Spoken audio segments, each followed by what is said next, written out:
வணக்கம் நண்பர்களே, இன்றைக்கு நாம் பார்க்க போவது பாரம்பரிய அரிசி மற்றும் மூலிகையின் மருத்துவ குணங்களை பற்றி தான். அதுக்கு முன்னாடி நம்ம சேனலை சப்ஸ்கிரைப் செய்து கொள்ளுங்கள். வாங்க வீடியோக்குள்ளார போகலாம்.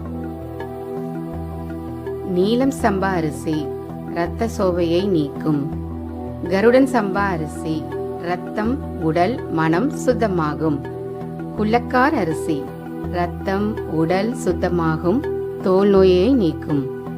சிவப்பு காட்டு அரிசி இரத்தத்தில் உள்ள கொழுப்பை குறைக்கிறது, சர்க்கரையையும் கட்டுப்படுத்துகிறது. கருப்பு கவுனி அரிசி இன்சுலின் சுரக்கும், புற்றுநோய் வராமல் பாதுகாத்துக் கொள்ளும். காட்டுப்பானம் அரிசி நீரழிவு, புற்றுநோய், மலச்சிக்கல் சரியாகும். கைக்குத்தல் அரிசி புற்றுநோய், சிறுநீரக கல் வராது, எடை குறையும். கார் அரிசி தோல் நோய் குணமாகும். தூய மல்லி அரிசி உள் உறுப்புகள் வலுவாகும். சேலம் சென்னா அரிசி தசை, நரம்பு, எலும்பு வலுவாகும். தங்கச்சம்பா அரிசி பல், இதயம் பலப்படும். கிச்சிலி சம்பா அரிசி இரும்புச்சத்து, சுண்ணாம்புச்சத்து அதிகரிக்கும். சிவப்பு அரிசி கனிமச்சத்துக்கள் நிறைந்தது, பல், தசை, கூந்தல், நகம், எலும்பு ஆகியவை பலம் பெற செய்யும். 60ஆம் குருவை அரிசி எலும்பு வலுவாகும். குடல் வாழை அரிசி குடல் சுத்தமாகும். கருத்தக்கார் அரிசி மூலம், மலச்சிக்கல் நீங்கும். மாப்பிள்ளை சம்பா அரிசி நரம்பு, உடல் வலுவாகும், ஆண்மை பெருகும். கால நமக் அரிசி மூளை, நரம்பு, இரத்தம், சிறு நீரகத்திற்கு நல்லது. இலுப்பைப்பூ சம்பா அரிசி பக்கவாதம், கால்வலிக்கு நல்லது. மூங்கில் அரிசி மூட்டு வலி, முழங்கால் வலி நீங்கும்.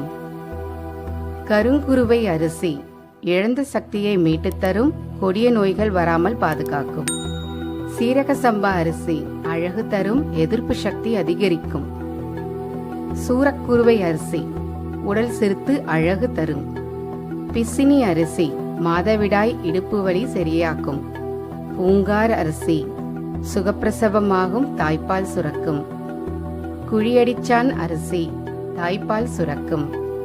வாளான் சம்பா அரிசி சுகப்பிரசவம், இடுப்பு வலுவாகும், இடைமெலியும், ஆண்மை கூடும். வாடான் சம்பா அரிசி அமைதியான தூக்கம் வரும். இதுவரை நாம் பார்த்தது பாரம்பரிய அரிசி வகைகளை பற்றி.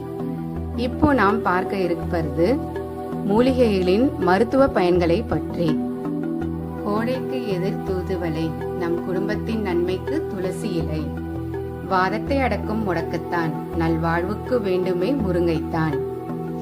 கண்ணுக்கு நன்மை செய்யும் பொன்னாங்கண்ணி, மஞ்சள் காமாலைக்கு மருந்தாகும் கரிசலாங்கண்ணி. குடல் புண்ணை ஆட்டிடும் மணத்த தக்காளி, சிறுநீரை பெருக்கிடும் சிறுகீரை. கோழையை இழக்கும் குப்பைமேனி சாறு.